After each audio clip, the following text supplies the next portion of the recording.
Бұл оқиға Спатанберг қаласы, Каролина штатында орын алды. 2000 жыл, 7 маусым, күндіз сағат 3:30-да 40 жасар Джуди Сазерн жұмыстан үйіне кіріп келді. Сол кезде оның жолдасы, яғни күйеуі жұмыста еді. Біраз уақыттан кейін Джуди күйеуі Аллынның жұмысына хабарласқанда күйеуінің әріптестері Аллын үйіне шығып кеткенін айтады. Джуди Аллынды іздеген себебі ол қансырап, өлім аузында жатқан еді. Сіздермен бірге куәгер каналға жазылып, ой-пікірлеріңізбен бөлісіңіз.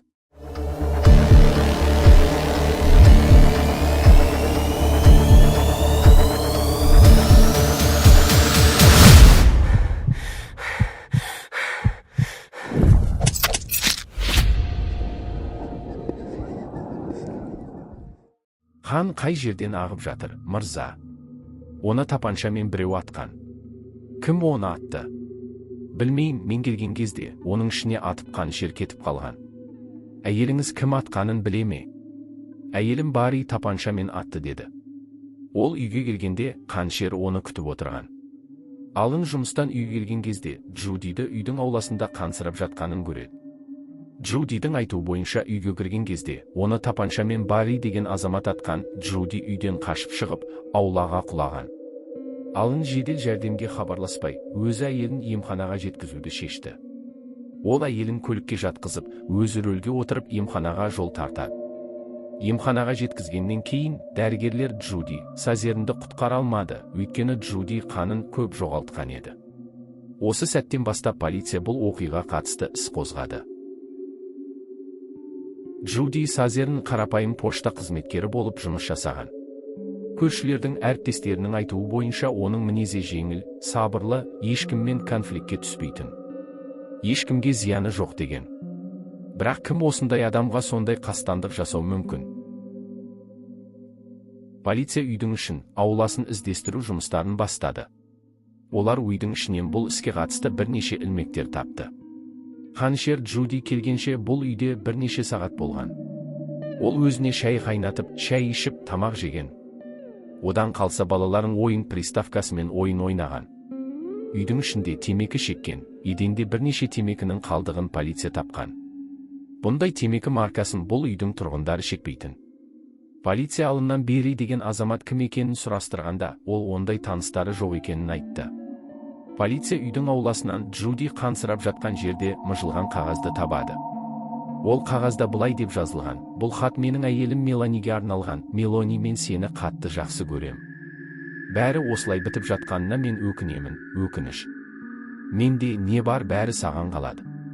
Қош бол ардағым. Деп соңында Джонатан Барри деп жазған. Полицияның ойынша Джуди үйге кірген кезде осы хатқа тап болады. Оны оқығаннан кейін оны қанішер тапаншамен атады. Джуди Барри деп айтқаны енді түсінікті болды. Полиция өздерінің базасы бойынша Джонатан Барриге іздестіру салды. Бірақ полиция ештеңке бұл есімге қатысты ақпарат таппады. Хатты бақылай келе, ол Барри емес Бинни деген тұжырымға келді. Хаттың басында ол Мелани Бинни деп жазған. Хатты жазған адам өзінің әйеліне жазды, яғни жазған адамның тегі де сондай болғаны. Және ол хатта Пикалет Роуд 4471 деген көше жазылған. Полиция сол үйге барып тексергенде, бұл үй Бинни жанұясына тиесілі екені белгілі болды. Бірақ полиция Джонатан Бинниді үйден таппады. Осы тұстан полиция Джонатан Бинниге іздеу салды. Полиция көліктермен жаяуда, тікұшақпен де бұл азаматты іздеді. Ал учаскедегі полиция қызметкерлері бұл азаматқа қатысты тағы бір қылмысы бар екенін білді. Джонатанға өзінің 3 жасар туған қызын зорлаған деген айып тағылған. Және эксперттер жазылған хат Джонатан жазғанына 100% кепілдік берді. Джонатанның басқа жазуларын осы хатпен салыстырғанда, кейбір әріптердің жазылуы хаттағы жазумен сәйкес келетінін дәлелдеді. Және де хатта Джонатан Биннидің саусағының ізі де болған. Бұл жерде бір ғана сұрақ орын алды. Джонатанның Джуди Сазерннің өлімімен қандай байланысы бар? Полиция сол түні Джонатанды түнімен іздестірді. Олар тек келесі күні азанда оны тапты. Полиция Джонатанды өз үйінен ұстады. Ол үйіндегі астыңғы қабатқа түсіп, бөлмеде тығылып жатқан жерінен ұстаған. Полиция оның қолына кісен салып сыртқа шығарған кезде, Джонатан ол келіншек өліп қалды ма деп полициядан сұрады.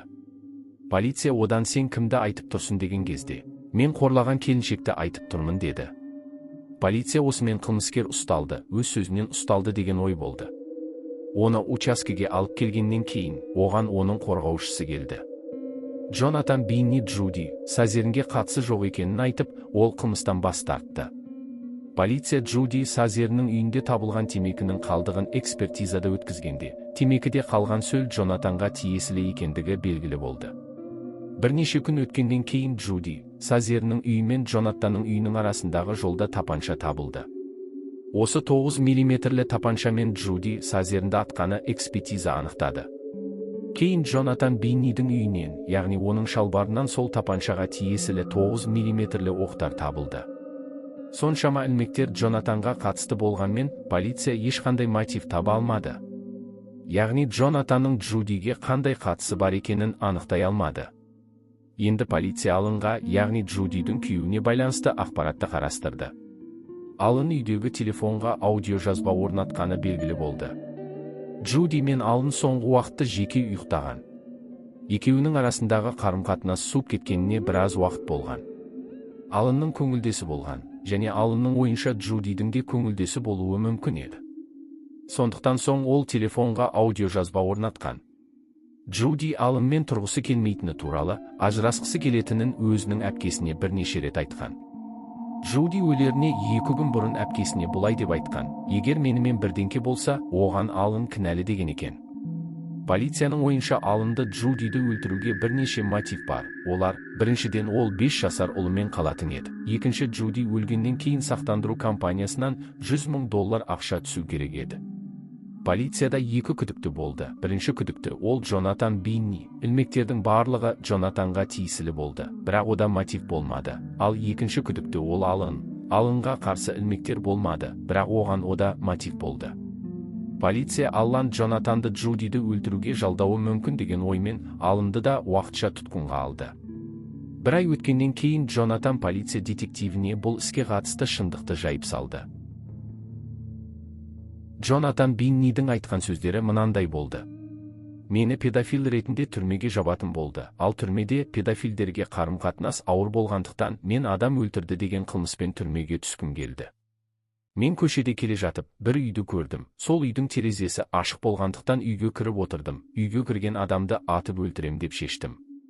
Маған сол сәтте бәрі бір болды. Ол кішкентай балама, ересек адам ба, әйтеуір адам өлтіру керек болды. Сол кезде Джуди Сазерін үйге кіріп келді, мен оны тапаншамен атып тастадым, деді Джонатан Бинни. Джонатан Бинниді соттың шешімі бойынша өмірінің соңына дейін түрмеге жапты.